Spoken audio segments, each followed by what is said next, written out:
Hair relaxers, hot oil treatments, leave-in conditioners, hair lotions, moisturizers, etc. They were able to figure out that there was a link to fibroids. Hey people, I'm Kenya, and today you're watching Polish. We are with creative director Amber, and we're here to discuss her wavy journey. Please like, subscribe, comment on our YouTube channel, and follow us on all social media platforms. What type of nail look are we going for today? I'm definitely like very open creatively. Like every time I get my nails done, I'm like, here's my reference, go crazy. Yeah. We pick the colors, and it's like, oh, is it okay if we do this way? Does that like, go crazy. You have a channel called Wavy Women. Yes. Which is really fire. Thank you. Because I feel like you started out with like you just doing your hair, and now it's become a whole new like section of your life, like creatively. So tell us more about like Wavy Woman. What is that about? A few of my guy friends were like, you know, if you were to start waves, that would go crazy. And it's like, oh, okay. Because like I knew about waves because a lot of my friends had waves, but it wasn't something that I knew a lot about. Mm-hmm. So one morning I woke up and I said, fuck it, let's do it. I went to the beauty supply store. I went and got some Murray's. I got my do-rags, a little Annie brush. So with that, I started looking for inspiration on hair pages, and I realized that there wasn't really a lot of representation in Black women with waves on short hair pages for Black women, or if you saw Black women wavers on the men's pages, you didn't really see not even a lot of women, you would see a lot of the same faces. And our mission is to help shift the conversation around the beauty of natural hair and to educate and celebrate Black women from all over the world. And since our launch, I featured Black women from all over the world, from here to Brazil, the Caribbean, South Africa, the UK. Fire. We even had a Black woman who's from the States check in the service in Japan.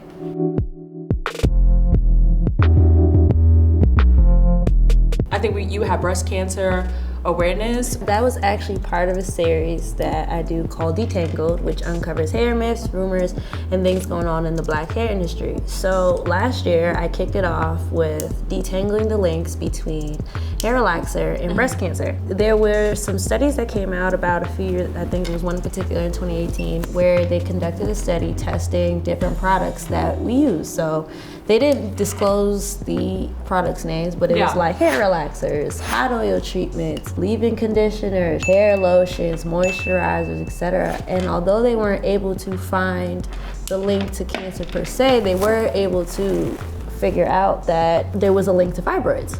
And additionally, they weren't able to actually pinpoint breast cancer exactly, but there was actually a press conference that took place last year with a woman, I believe she was from Illinois, don't quote me on it, but with her law team, and they did a press conference saying that they were getting ready to sue L'Oreal and Tresemme because whatever straightening products they used, I don't remember if it was relaxer exactly, but the product she was using, they were able to pinpoint that her uterine cancer diagnosis was a short link to the relaxers that she was using. My earliest memory of seeing a Black girl that looked like me in like a magazine was like, I used to read my grandmother's Jet magazines. And then I saw the Just For Me girl on the purple. I'm like, I didn't even want the relaxer. I just wanted to be on the box. I just wanted to be on the box. That is so real. Yeah, no, I don't think I wanted the relaxer either. I just wanted to be the girl in the box. And then to find out that none of those girls had relaxer was insane. Wait. Most of them did not have the relaxer. They just hot comb? Mm-hmm. And a press. Yep. Wow, look at us all mind blown today. So how are we teaching the girls how to do waves or get waves? I'm not thinking of waves, I'm thinking about those. Like the finger waves. The finger waves, yes. Yeah. And I feel like usually sisters who get the finger waves, they do it because they have like a perm or a relaxer. Or is it them just like straightening their hair? You know what's the interesting thing? You don't need a perm to get finger waves. My finger waves were the predecessor to my waves. Yeah. So with that, my hair was just like bleached. So it would just be like, all right, you know, you can do the damn thing. But you don't need to have a relaxer to do finger waves. In regards to teaching the girls about waves, it really stems from, because when I speak to Black women often, they're like, you know, I've always wanted waves, but I don't know how to start. Or they'll have an experience with a barber, but it's like, I wanted this and my barber didn't listen to me. So I just made me not want to have short hair anymore, and I grew my hair out. How many times have you gone and get your hair done? What you wanted, expectations versus reality. You can cut hair and not know how to cut waves, because if they go against the grain of your waves, it can potentially mess it up. Because for those who don't know what waves are when you brush the natural curl of your hair flat, achieving a wave-like pattern. And when you're doing that, you're actually defying gravity. So it's like, you know, your hair grows up and out, it follows the direction of gravity. You're manipulating it to achieve waves. And the beauty about waves is that there are different degrees of waves. Start off with 180. If you can maintain 180 waves, then go forward. Waves in the front, it's usually just in one direction. Usually light to dark Caesar on the sides. You don't really have any. Oh. That's what 180s are, yes. Okay, and then with 360s, it's same thing, except 360s go around the perimeter of your head. Now the thing with 360s is that there's two different types of 360.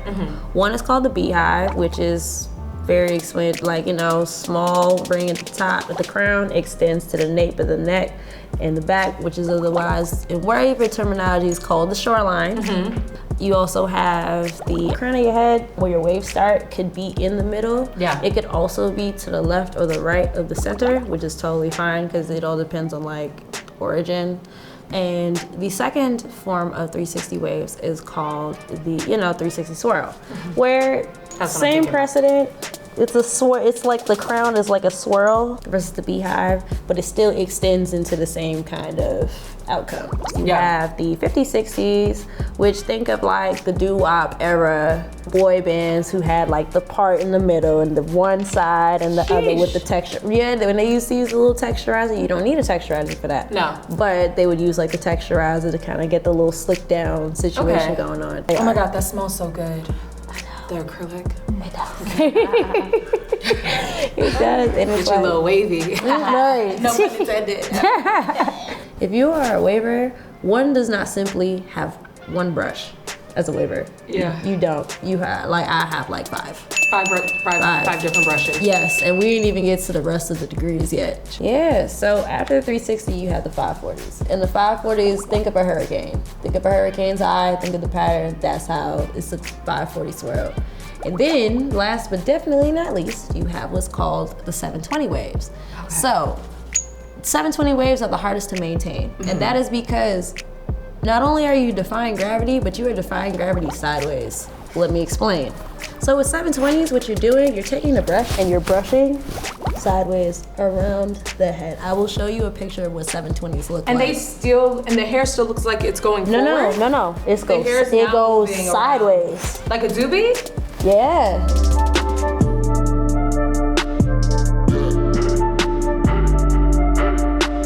So now that you're an adult, like, what do you feel like influences your style now? What influences Amber's looks? Honestly, color theory, especially being Caribbean, being of Jamaican descent, and seeing like all the ladies on my block, they would have like the full set with the design, the 3D butterfly with the hair up, getting ready to go out, the rings, everything. I was just like, man, I want to be that when I grow up.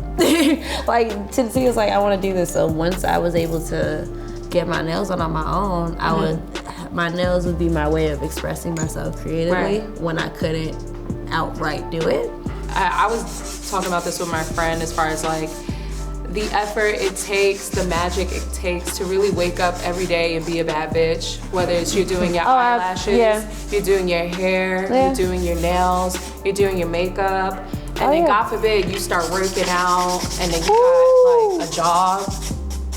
Like you got a lot on your plate and it's just like you gotta do this every single day. It's like, the bad bitch tax. The bad bitch tax. It's just a lot of work. When I cut my hair, I cut 2 hours out of my morning. I can just get spray out and go. Yeah. That's all I gotta do, man. Put my diffuser on, go outside, that's it.